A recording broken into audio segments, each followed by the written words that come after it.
Gusto mo bang lagi kang mamimiss ng inyong mahal?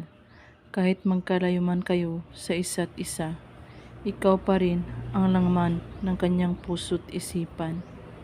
Gawin mo ang ritual na ito na kahit anong oras at araw, basta't bago kayo matulog sa gabi. Kailangan kapag gumawa kayo nito, buo ang inyong paniniwala at walang ibang iniisip at pagdududa. Kumuha ka lang ng larawan ng taong mahal mo, kahit nasa cellphone mo lamang. Titigan mo itong mabuti na may pagmamahal. At habang kayo ay nakatitig sa larawan niya, banggitin mo ang pangalan niya ng 7 beses at ang hiling.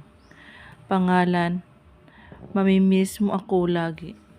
7 beses mo ito ulit-ulitin. At pagkatapos ay halikan mo ang larawan niya ng 3 beses.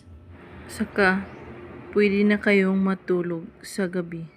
Gawin lang ito ng 7 gabi na magkakasunod. Gawin lang ito ng tama at walang ibang iniisip at pagdududa. At kung may katanungan po kayo ay magko-comment lang po sa baba. Maraming salamat sa panonood. May God bless us all.